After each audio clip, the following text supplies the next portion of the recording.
नमस्कार। यह है कहानियों का अद्भुत संसार किस्सा कहानी और मैं मंजीत ठाकुर आपको सुना रहा हूं प्रेमचंद की कहानियां।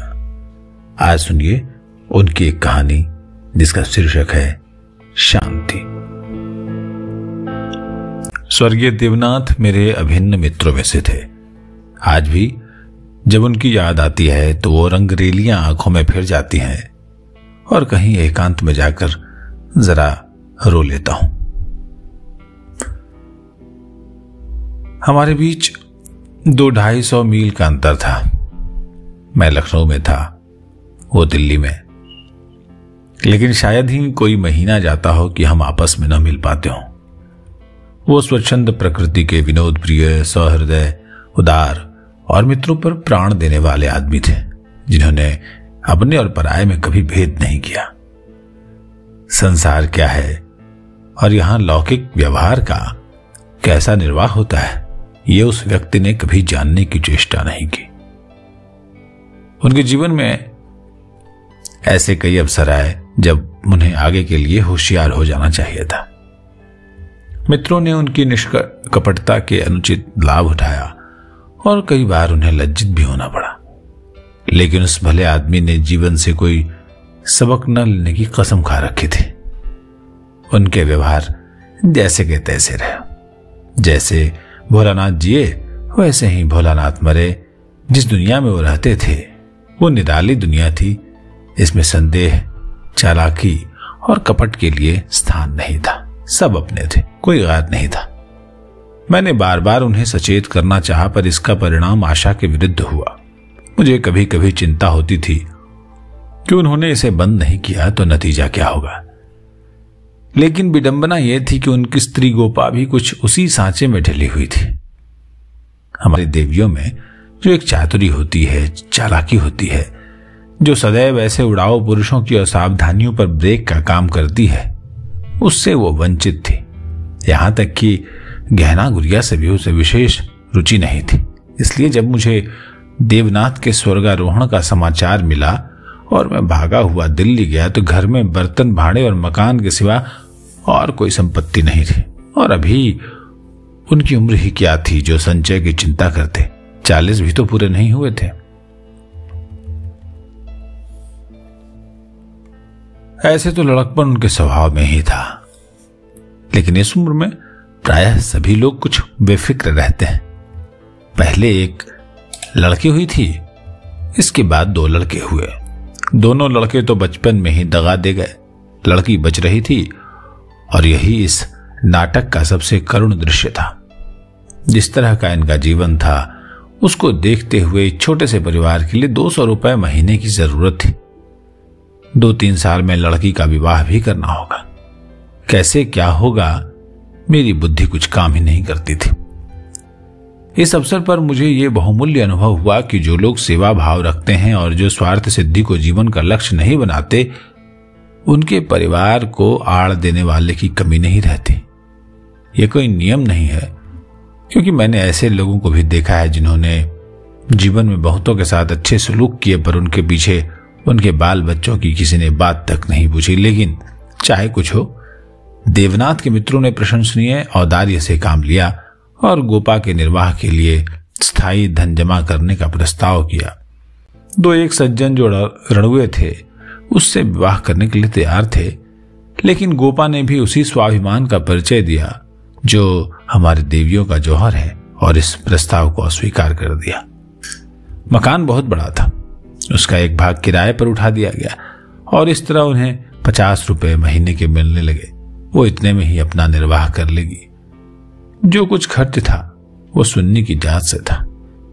गोपा के लिए तो जीवन में अब कोई अनुराग ही नहीं था। इसके 1 महीने बाद मुझे कारोबार के सिलसिले में विदेश जाना पड़ा और वहां मेरे अनुमान से कहीं अधिक 2 साल लग गए। गोपा के पत्र बराबर जाते रहते थे, जिससे मालूम होता था कि वे आराम से हैं, कोई चिंता की बात नहीं है। मुझे बाद में मालूम हुआ कि गोपा ने मुझे भी गैर समझा और वास्तविक स्थिति छिपाती रही। विदेश से लौटकर मैं सीधा दिल्ली पहुंचा। द्वार पर पहुंचते ही मुझे भी रोना आ गया। मृत्यु की प्रतिध्वनि सी छाई हुई थी। जिस कमरे में मित्रों के जमघट रहते थे उनके द्वार बंद थे। मकड़ियों ने चारों ओर जाले तान रखे थे। देवनाथ के साथ वो श्री लुप्त हो गई थी। पहली नजर में मुझे तो ऐसा भ्रम हुआ कि देवनाथ द्वार पर खड़े मेरी ओर देखकर मुस्कुरा रहे हैं। मैं मिथ्यावादी नहीं हूं और मुझे आत्मा की दैहिकता में संदेह है, लेकिन उस वक्त एक बार मैं चौंक जरूर पड़ा। हृदय में एक कंपन सा उठा, लेकिन दूसरी नजर में प्रतिमा मिट चुकी थी। द्वार खुला। गोपा के सिवा खोलने वाला ही कौन था? मैंने उसे देखकर दिल थाम लिया। उसे मेरे आने की सूचना थी और मेरे स्वागत की प्रतीक्षा में उसने नई साड़ी पहन ली थी और शायद बाल भी गुथा लिए थे। पर इन 2 वर्षों के समय ने उस पर जो आघात किए थे उन्हें क्या करती। नारियों के जीवन में ये वो अवस्था है जब रूप लावण्य अपने पूरे विकास पर होता है, जब उनमें अल्हड़पन, चंचलता और अभिमान की जगह आकर्षण, माधुर्य और रसिकता आ जाती है। लेकिन गोपा का यौवन बीत चुका था। उसके मुख पर झुर्रियां और विषाद की रेखाएं अंकित थीं, जिन्हें उसकी प्रयत्नशील प्रसन्नता भी मिटा नहीं सकती थी। केशों पर सफेदी दौड़ चली थी और एक एक अंग बूढ़ा हो रहा था। मैंने करुण स्वर में पूछा, क्या तुम बीमार थी गोपा? गोपा ने आंसू पीकर कहा, नहीं तो, मुझे कभी सिर दर्द भी नहीं हुआ। तो तुम्हारी ये क्या दशा है? बिल्कुल बूढ़ी हो गई हो। गोपा बोली, तो जवानी लेकर करना है क्या है? मेरी उम्र तो 35 के ऊपर हो गई है। 35 की उम्र तो बहुत नहीं होती। हाँ, उनके लिए जो बहुत दिन जीना चाहते हैं। मैं तो चाहती हूं कि जितनी जल्द हो सके जीवन का अंत हो जाए। बस सुन्नी के ब्याह की चिंता है, इससे छुट्टी पाऊं, मुझे जिंदगी की परवाह नहीं रहेगी। अब मालूम हुआ कि जो सज्जन इस मकान में किराएदार हुए थे वो थोड़े दिनों के बाद तब्दील होकर चले गए और तब से कोई दूसरा किराएदार नहीं आया। मेरे हृदय में बर्छी सी चुभ गई। इतने दिनों इन विचारों का निर्वाह कैसे हुआ, ये कल्पना ही दुखद थी। मैंने विरक्त मन से कहा, लेकिन तुमने मुझे सूचना क्यों नहीं दी? क्या मैं बिल्कुल कायर हूं? गोपा ने लज्जित होकर कहा, नहीं नहीं, ये बात नहीं है। तुम्हें गैर समझूंगी तो अपना किसे समझूंगी? मैंने समझा परदेश में तुम खुद अपने झमेले में पड़े होगे, तुम्हें क्यों सताऊं? किसी न किसी तरह दिन कट ही गया। घर में कुछ नहीं था तो थोड़े से गहने तो थे ही। अब सुनीता के विवाह की चिंता है। पहले मैंने सोचा था इस मकान को निकाल दूंगी, 20-22 हजार मिल जाएंगे, विवाह भी हो जाएगा और कुछ मेरे लिए बचा भी रहेगा। लेकिन बाद में मालूम हुआ कि मकान पहले ही रेहन हो चुका है और सूद मिलाकर उस पर 20 हजार हो गए हैं। महाजन ने इतनी ही दया क्या कम की कि मुझे घर से निकाल नहीं दिया। इधर से अब कोई आशा नहीं है। बहुत हाथ पांव जोड़ने पर संभव है कि महाजन से 2-2.5 हजार मिल जाए। इतने में क्या होगा? इसी फिक्र में घुली जा रही हूं। लेकिन मैं भी इतनी क्या मतलबी हूं कि न तुम्हें हाथ मुंह धोने को पानी दिया, न कुछ जलपान लाई, अपना दुखड़ा ले बैठी। चलिए अब आप कपड़े उतारिए और आराम से बैठिए, मैं कुछ खाने को लाऊं, खा लीजिए तब बातें हो। घर पर सब कुशल तो है? मैंने कहा, मैं तो सीधे बंबई से यहां रहा हूं, घर कहां गया हूं। गोपा ने मुझे तिरस्कार भरी आंखों से देखा, पर उस तिरस्कार की आड़ में घनिष्ठ आत्मीयता बैठी झांक रही थी। मुझे ऐसा जान पड़ा कि उसके मुख की झुर्रियां मिट गई हैं। पीछे मुख पर हल्की सी लाली दौड़ गई। उसने कहा, इसका फल यह होगा कि तुम्हारी देवी जी तुम्हें यहां कभी नहीं आने देंगे। मैंने कहा, मैं किसी का गुलाम नहीं हूं। गोपा बोली, किसी को अपना गुलाम बनाने के लिए पहले खुद भी उसका गुलाम बनना पड़ता है। शीतकाल की संध्या देखते ही देखते दीपक जलाने लगी। सुन्नी लालटेन लेकर कमरे में आई। 2 साल पहले की अबोध और कृष्णनु बालिका रूपवती युवती हो गई थी, जिसकी हर एक चितवन, हर एक बात उसकी गौरवशील प्रकृति का पता दे रही थी। जिसे मैं गोद में उठाकर प्यार करता था, उसकी तरफ आज आंखें न उठा सका, और वो जो मेरे गले में लिपटकर प्रसन्न होती थी, आज मेरे सामने खड़ी भी नहीं रह सकी। जैसे मुझसे वस्तु छिपाना चाहती है और जैसे मैं उस वस्तु को छिपाने का अवसर दे रहा हूं। मैंने पूछा, तुम किस दर्जे में पहुंची सुन्नी? उसने सिर झुकाए हुए जवाब दिया, 10वीं में हूं। मैंने कहा, घर का भी कुछ काम काज करती हो? वो बोली, अम्मा जब करने दें तब ना। गोपा बोली, अरे मैं नहीं करने देती या तुम किसी काम के नगीच ही नहीं जाती? सुन्नी मुंह फेर कर हंसती हुई चलेगी। मां की दुलारी लड़की थी। जिस दिन वो गृहस्थी का काम करती उस दिन शायद गोपा रो रो कर आंखें फोड़ लेती। वो खुद लड़की को कोई काम नहीं करने देती थी, मगर सबसे शिकायत करती थी कि वो कोई काम नहीं करती। ये शिकायत भी उसके प्यार का ही एक करिश्मा था। हमारी मर्यादा हमारे बाद भी जीवित रहती है। मैं तो भोजन करके लेटा तो गोपा ने फिर सुन्नी के विवाह की तैयारियों की चर्चा छेड़ दी। इसके सिवा उसके पास और बात ही क्या थी? लड़के तो बहुत मिलते हैं, लेकिन कुछ हैसियत भी तो हो। लड़की को यह सोचने का अवसर क्यों मिले कि दादा होते तो शायद मेरे लिए इससे अच्छा वर घर ढूंढते। फिर गोपा ने डरते डरते लाला मदारी लाल के लड़के का जिक्र किया। मैंने चकित होकर उसकी तरफ देखा। मदारी लाल पहले इंजीनियर थे, अब पेंशन पाते थे, लाखों रुपया जमा कर लिए थे, पर अब तक उनके लोभ की भूख न बुझी थी। गोपा ने घर भी वो छाटा जहां उसकी रसाई कठिन थी। मैंने आपत्ति की, ये मदारी लाल तो बड़ा दुर्जन मनुष्य है। गोपा ने दांतों तले जीभ दबाकर कहा, अरे नहीं भैया, तुमने उन्हें पहचाना नहीं होगा। मेरे ऊपर बड़े दयालु हैं, कभी कभी आकर कुशल समाचार पूछ जाते हैं। लड़का ऐसा होनहार कि मैं तुमसे क्या कहूं। फिर उनके यहां किस बात की कमी है? यह ठीक है कि पहले वो खूब रिश्वत लेते थे, लेकिन यहां धर्मात्मा कौन है? कौन अवसर पाकर छोड़ देता है? मदारी लाल ने तो यहां तक कह दिया कि वो मुझसे दहेज नहीं चाहते, केवल कन्या चाहते हैं। सुन्नी उनके मन में बैठ गई है।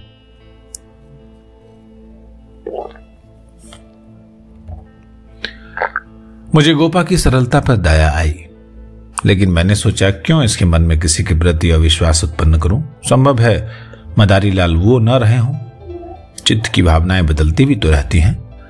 मैंने अर्ध सहमत होकर कहा, मगर ये तो सोचो, उनमें और तुम में कितना अंतर है। शायद अपना सर्वस्व अर्पण करके भी उनका मुंह नीचा न कर सको।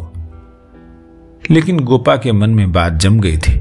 सुन्नी को वो ऐसे घर में चाहती थी जहां वो रानी बनकर रहे। दूसरे दिन प्रातः काल में मदारी लाल के पास गया और उनसे मेरी जो बातचीत हुई उसने मुझे मुग्ध कर दिया। किसी समय वो लोभी रहे होंगे।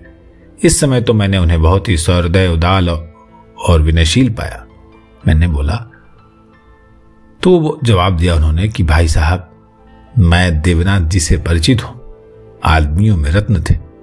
उनकी लड़की मेरे घर आए, ये मेरा सौभाग्य है। आप उनकी मां से कह दीजिए मदारी लाल उनसे किसी चीज की इच्छा नहीं रखता। ईश्वर का दिया हुआ मेरे घर में सब कुछ है। मैं उन्हें जिरवार नहीं करना चाहता।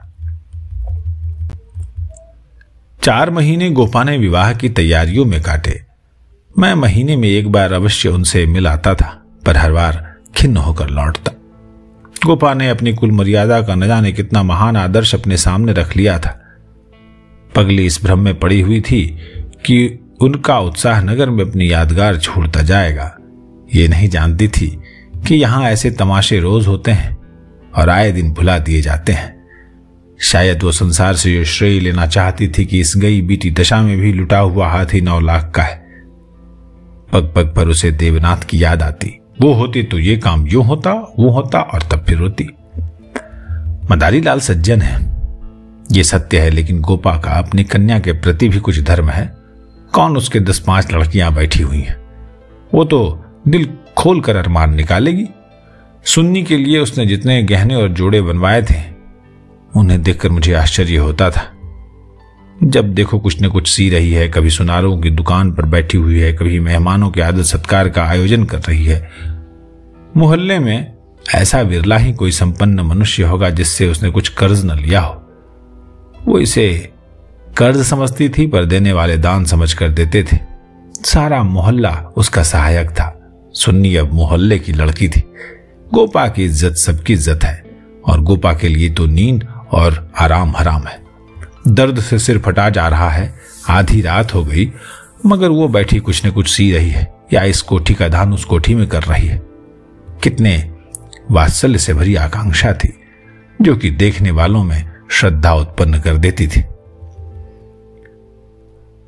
अकेली औरत, वो भी आधी जान के क्या क्या करे। जो काम दूसरों पर छोड़ देती है उसमें कुछ न कुछ कसर रह जाती है, पर उसकी हिम्मत है कि किसी तरह हार नहीं मानती। पिछली बार उसकी दशा देखकर मुझसे रहा नहीं गया। बोला, गोपा देवी, अगर मरना ही चाहती हो तो विवाह हो जाने के बाद मरो।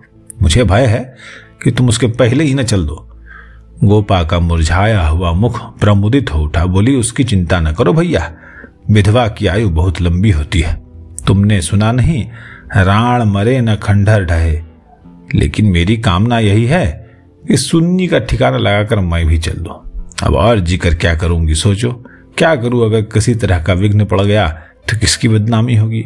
इन 4 महीनों में मुश्किल से घंटा भर सोती होंगी, नींद ही नहीं आती, पर चित्त प्रसन्न है। मैं मरूं या जीऊं, मुझे यह संतोष होगा कि सुन्नी के लिए उसका बाप जो कर सकता था वो मैंने कर दिया। मदारी लाल ने अपनी सज्जनता दिखाई तो मुझे भी तो अपनी नाक रखनी है। एक देवी ने आकर कहा, बहन जरा चलकर देख चाशनी ठीक हो गई है या नहीं। गोपा उसके साथ चाशनी की परीक्षा करने गई और एक क्षण के बाद आकर बोली, जी चाहता है सिर पीट लूं। तुमसे जरा बात करने लगी, उधर चाशनी इतनी कड़ी हो गई है कि लड्डू दांतों से लड़ेंगे। किससे क्या कहूं। मैंने चिढ़कर कहा, तुम व्यर्थ का झंझट कर रही हो। क्यों नहीं किसी हलवाई को बुलाकर मिठाइयों का ठेका दे देती। फिर तुम्हारे यहां मेहमान ही कितने आएंगे जिसके लिए तुम्हार बांध रही हो। 10-5 की मिठाई उसके लिए बहुत होगी। गोपा ने व्यथित नेत्रों से मेरी ओर देखा। मेरी ये आलोचना उसे बुरी लगी। इन दिनों उसे बात बात पर क्रोध आ जाता था। बोली, भैया तुम ये बातें नहीं समझोगे। तुम्हें न मां बनने का अवसर मिला न पत्नी बनने का। सुन्नी के पिता का कितना नाम था, कितने आदमी उनके दम से जीते थे, क्या ये तुम नहीं जानते। वो पगड़ी मेरे ही सिर तो बंधी है। तुम्हें विश्वास नहीं आएगा, नास्तिक जो ठहरे, पर मैं तो उन्हें सदैव अपने अंदर बैठा हुआ पाती हूं। जो कुछ कर रहे हैं वो कर रहे हैं। मैं मंदबुद्धि स्त्री भला अकेली क्या कर लेती। वही मेरे सहायक है, वही मेरे प्रकाश है। बस समझ लो कि ये देह मेरी है, पर इसके अंदर जो आत्मा है वो उनकी है। जो कुछ हो रहा है उनके पुण्य से हो रहा है, आदेश से हो रहा है। तुम उनके मित्र हो, तुम अपने सैकड़ों रुपए खर्च किए और इतना हैरान हो रहे हो। मैं तो उनकी सहगामिनी हूं, लोक में भी परलोक में भी। मैं अपना सा मुंह लेकर रह गया।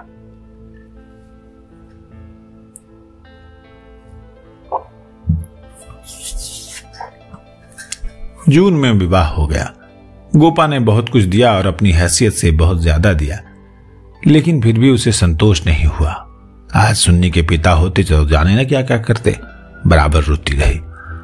जाड़ों में मैं फिर दिल्ली गया। मैं समझा कि अब गोपा सुखी होगी। लड़की का घर और वर दोनों आदर्श हैं। गोपा को इसके सिवा और क्या चाहिए। लेकिन सुख उसके भाग्य में ही नहीं था। मैं अभी कपड़े भी न उतारने पाया था कि उसने दुखड़ा शुरू कर दिया भैया, घर द्वार सब अच्छा है, सास ससुर भी अच्छे हैं, लेकिन जमाई निकम्मा निकला। सुन्नी बेचारी रो रो कर दिन काट रही है। तुम उसे देखो तो पहचान न सको, परछाई मात्र रह गई है। अभी कई दिन हुए आई थी। उसकी दशा देखकर छाती फटती थी, जैसे जीवन में अपना पथ खो बैठी हो। न तन बदन की सुध है, न कपड़े लत्ते की। मेरी सुन्नी की दुर्गत होगी ये तो सपने में भी नहीं सोचा था। बिल्कुल गुमसुम हो गई है। इतना पूछा, बेटी तुमसे वो क्यों नहीं बोलता, किस बात पर नाराज है, लेकिन कुछ जवाब ही नहीं देती। बस आंखों से आंसू बहते हैं। मेरी सुन्नी कुएं में गिर गई। मैंने कहा, तुमने उसके घर वालों से पता नहीं लगाया? लगाया क्यों नहीं भैया, सब हाल मालूम हो गया। लौंडा चाहता है कि मैं चाहे जिस राह जाऊं सुन्नी मेरी पूरा करता रहे। सुन्नी भला इसे क्यों सहने लगी? तुम तो उसे जानते हो कितनी अभिमानी है। वो उन स्त्रियों में नहीं है जो पति को देवता समझती है और उसका दुर्व्यवहार सहती रहती है। उसने सदैव दुलार और प्यार पाया है। बाप भी उस पर जान देता था। मैं आंख की पुतली समझती थी। पति मिला छैला जो आधी आधी रात तक मारा मारा फिरता है। दोनों में क्या बात हुई ये कौन जान सकता है, लेकिन दोनों में कोई गांठ पड़ गई है। न सुन्नी की परवाह करता है, न सुन्नी उसकी परवाह करती है, मगर वो तो अपने रंग में मस्त है। सुन्नी प्राण दिए दे रही है। उसके लिए सुन्नी की जगह मुन्नी है, सुन्नी के लिए उसकी अपेक्षा है और रुदन है। मैंने कहा, लेकिन तुमने सुन्नी को समझाया नहीं। उस लौंडे का क्या बिगड़ेगा, इसकी तो जिंदगी खराब हो जाएगी। गोपा की आंखों में आंसू भरा है। बोली, भैया किस दिल से समझाऊं? सुन्नी को देखकर तो मेरी आंख छाती फटने लगती है। बस यही जी चाहता है कि इसे अपने कलेजे में ऐसे रख लूं कि इसे कोई कड़ी आंख से देख भी ना सके। सुन्नी भूहड़ होती, कटुभाषणी होती, आराम तलब होती तो समझती भी। क्या ये समझाऊं कि तेरा पति गली गली मुंह काला करता फिरे, फिर भी तू उसकी पूजा किया कर? मैं तो खुद ही अपमान सह नहीं सकती। स्त्री पुरुष में विवाह की पहली शर्त यह है कि दोनों 16 आने एक दूसरे के हो जाएं। ऐसे पुरुष तो कम है जो स्त्री को जौ भर विचलित होते देखकर शांत रह सके, पर ऐसी स्त्रियां बहुत हैं जो पति को स्वच्छंद समझती हैं। सुन्नी उन स्त्रियों में नहीं है। वो अगर आत्मसमर्पण करती है तो आत्मसमर्पण चाहती भी है, और यदि पति में यह बात नहीं हुई तो वो उनसे कोई संपर्क नहीं रखेगी, चाहे सारा जीवन उसका रोते हुए कट जाए। ये कहकर गोपा भीतर गई और एक सिंगारदान लाकर उसके अंदर के आभूषण दिखाती हुई बोली, सुन्नी अब इसे यहीं की यहीं छोड़ गई है, इसीलिए आई थी कि वो गहने हैं जब जाने मैंने कितने कष्ट सहकर बनवाए थे, इसके पीछे महीनों मारी मारी फिरी थी, यो कहो कि भीख मांग कर जमा किए थे। सुन्नी अब इसकी ओर आंख उठाकर भी नहीं देखती। पहने तो किसके लिए, सिंगार करे तो किस पर? 5 संदूक कपड़ों के दिए थे, कपड़े सीते सीते मेरी आंखें फूट गई। ये सब कपड़े उठा लाई। इन चीजों से उसे घृणा हो गई है। बस कलाई में 2 चूड़ियां और एक उजली साड़ी, यही उसका सिंगार है। मैंने गोपा का सांत्वना दी, मैं जाकर केदारनाथ से मिलूंगा, देखूं तो वो किस रंग ढंग का आदमी है। गोपा ने हाथ जोड़कर कहा, नहीं भैया, भूल कर भी मत जाना। सुन्नी सुनेगी तो प्राण ही दे देगी। अभिमान की पुतली ही समझो उसे, रस्सी समझ लो जिसके जल जाने पर भी बल नहीं जाते। जिन पैरों से उसे ठुकरा दिया है उन्हें वो कभी नहीं सहलाएगी। उसे अपना बनाकर चाहे तो कोई लौंडी बना ले, लेकिन शासन तो उसने मेरा नहीं सहा, दूसरों का क्या सहेगी। मैंने गोपा से उस वक्त कुछ नहीं कहा, लेकिन अवसर पाते ही लाला मदारी लाल से मिला। मैं रहस्य का पता लगाना चाहता था। संयोग से पिता और पुत्र दोनों एक ही जगह पर मिल गए। मुझे देखते ही केदार ने इस तरह झुककर मेरे चरण छुए कि मैं उसकी शालीनता पर मुक्त हो गया। तुरंत भीतर गया, चाय, मुरब्बा और मिठाइयां लाया। इतना सौम्य, इतना सुशील, इतना विनम्र युवक मैंने देखा नहीं था। ये भावना ही नहीं हो सकती थी कि इसके भीतर और बाहर में कोई अंतर हो सकता है। जब तक रहा, सिर झुकाए बैठा रहा। उस श्रृंखलता तो उसे छू भी नहीं गई थी। जब केदार टेनिस खेलने गया तो मैंने मदारी लाल से कहा, केदार बाबू तो बहुत सच्चरित जान पड़ते हैं, फिर स्त्री पुरुष में इतना मनोमालिन्य क्यों हो गया है? मदारी लाल ने एक क्षण विचार करके कहा, इसका कारण इसके सिवा और क्या बताऊं कि दोनों अपने माँ बाप के लाडले हैं और प्यार लड़कों को अपने मन का बना देता है। मेरा सारा जीवन संघर्ष में कटा, अब जाकर जरा शांति मिली है। भोग विलास का कभी अवसर नहीं मिला। दिन भर परिश्रम करता था, संध्या को पढ़कर सो जाता था। स्वास्थ्य भी अच्छा नहीं था, इसलिए बार बार ये चिंता सवार रहती थी कि संचय कर लूं, ऐसा न हो कि मेरे पीछे मेरे बाल बच्चे भीख मांगते फिरे। नतीजा ये हुआ कि इन महाशय को मुफ्त का धन मिला, सनक सवार हो गई, शराब उड़ने लगी, फिर ड्रामा खेलने का शौक हुआ। धन की कमी थी नहीं, उस पर माँ बाप के अकेले बेटे, उनकी प्रसन्नता ही हमारे जीवन का स्वर्ग था। पढ़ना लिखना तो दूर रहा, विलास की इच्छा बढ़ती गई। रंग और गहरा हुआ, अपने जीवन का ड्रामा खेलने लगे। मैंने ये रंग देखा तो मुझे चिंता हुई, सोचा ब्याह कर दूं, ठीक हो जाएगा। गोपा देवी का पैगाम आया तो मैंने तुरंत स्वीकार कर लिया। मैं सुन्नी को देख चुका था, सोचा ऐसी रूपवती पत्नी पाकर इसका मन स्थिर हो जाएगा। पर वो भी लाडली लड़की थी, हठीली, अबोध, आदर्शवादिनी। सहिष्णुता तो उसने सीखी नहीं थी। समझौते का जीवन में क्या मूल्य है इसकी उसे खबर ही नहीं। लोहा लोहे से लड़ गया। वो अभिमान से इसे पराजित करना चाहती है या उपेक्षा से, यही रहस्य। और साहब, मैं तो बहू को ही अधिक दोषी समझता हूं। लड़के तो प्रायः मनचले होते हैं, लड़कियां स्वभाव से ही सुशील होती हैं और अपने जिम्मेदारी समझती हैं। उसमें ये गुण है नहीं। डोंगा कैसे पार होगा ईश्वर ही जाने। सहसा सुन्नी अंदर से आ गई, बिल्कुल अपने चित्र की रेखा से, मानो मनोहर संगीत की प्रतिध्वनि हो। कुंदन तपकर भस्म हो गया था। मिटी हुई आशाओं का इससे अच्छा चित्र नहीं हो सकता। उलाहना देते हुए बोली, आप जाने कब से बैठे हुए हैं, मुझे खबर तक नहीं। शायद आप बाहर चले भी जाते। मैंने आंसुओं के वेग को रोकते हुए कहा, नहीं सुन्नी, ये कैसे हो सकता था? तुम्हारे पास ही आ रहा था कि तुम स्वयं आ गई। मदारी लाल कमरे के बाहर अपनी कार की सफाई करने लगे। शायद मुझे सुन्नी से बात करने का अवसर देना चाहते थे। सुन्नी ने पूछा, अम्मा तो अच्छी तरह है? हाँ, अच्छी हैं। तुमने अपनी क्या गत बना रखी है? सुन्नी बोली, मैं अच्छी तरह से हूं। मैंने कहा, ये क्या बात है? ये तुम लोगों में क्या अनबन है? गोपा देवी प्राण दिए डालती हैं, तुम खुद मरने की तैयारी कर रही हो। कुछ तो विचार से काम लो। सुन्नी के माथे पर बल पड़ गए। आपने नाहक ये विषय छेड़ दिया चाचा जी। मैंने तो ये सोचकर अपने मन को समझा लिया था कि मैं अभागिन हूं। शायद उसका निवारण मेरे बूते से बाहर है। मैं उस जीवन से मृत्यु को कहीं अच्छा समझती हूं जहां अपनी कदर नहीं हो। मैं व्रत के बदले में व्रत चाहती हूं। जीवन का कोई दूसरा रूप मेरी समझ में नहीं आता। इस विषय में किसी तरह का समझौता करना मेरे लिए असंभव है। नतीजे की मैं परवाह नहीं करती। लेकिन नहीं चाचा जी, इस विषय में अब कुछ मत कहिए, नहीं तो मैं चली जाऊंगी। आखिर तो सोचो तो, मैं सब सोच चुकी हूं और तय कर चुकी हूं। पशु को मनुष्य बनाना मेरी शक्ति के बाहर है। अब इसके बाद मेरे लिए अपना मुंह बंद करने के सिवा और क्या रह गया था? मई का महीना था। मैं मसूरी गया हुआ था कि गोपा का तार पहुंचा कि तुरंत आओ, जरूरी काम है। मैं घबरा तो गया, लेकिन इतना निश्चित था कि कोई दुर्घटना नहीं हुई है। दूसरे दिन दिल्ली जा पहुंचा। गोपा मेरे सामने आकर खड़ी हो गई, निस्पंद, मूक, निष्प्राण, जैसे तपे दिख की रोगी हो। मैंने पूछा, कुशल तो है? मैं तो घबरा उठा। उसने बुझी हुई आंखों से देखा, बोली, सच? सुन्नी तो कुशल से है? हाँ, अच्छी तरह है। और केदारनाथ? वो भी अच्छी तरह है। तो फिर माजरा क्या है? कुछ तो नहीं। अरे तुमने तार दिया और कहती हो कि कुछ नहीं। गोपा ने कहा, दिल घबरा रहा था, इसी से तुम्हें बुला लिया। सुन्नी को किसी तरह समझाकर यहां लाना है। मैं तो सब कुछ करके हार गई। मैंने कहा, क्या इधर कोई नई बात हो गई? गोपा बोली, नई तो नहीं है, लेकिन एक तरह से नई ही समझो। केदार किसी एक्ट्रेस के साथ कहीं भाग गया है। 1 सप्ताह से उसका कहीं कोई पता नहीं है। सुन्नी से कह रहा है कि जब तक तुम रहोगी घर में नहीं आऊंगा।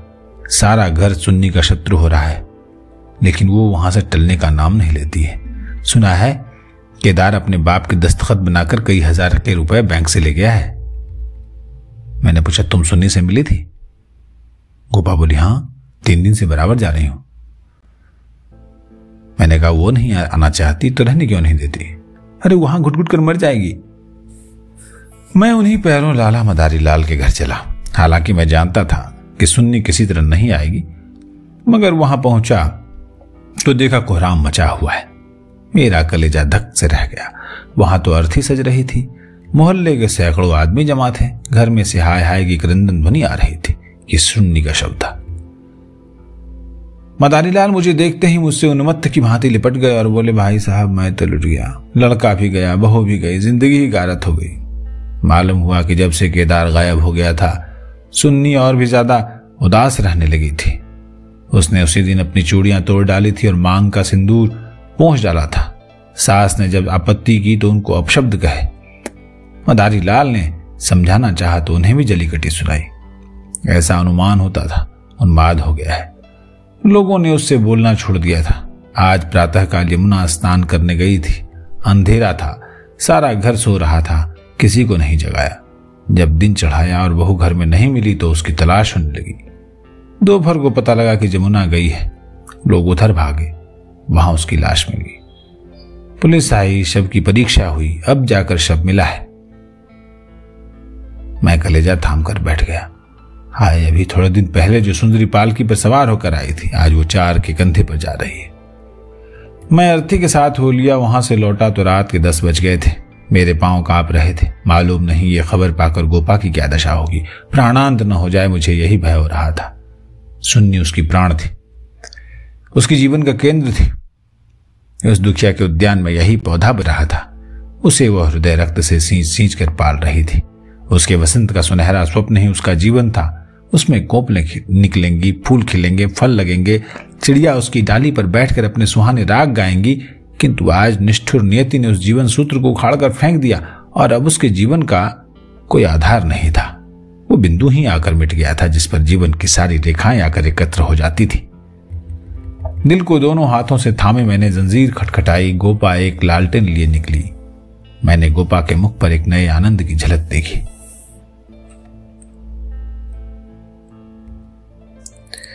मेरी शोक मुद्रा देखकर उसने मातृवत प्रेम से मेरा हाथ पकड़ लिया और बोली, आज तो तुम्हारा सारा दिन रोते ही कटा।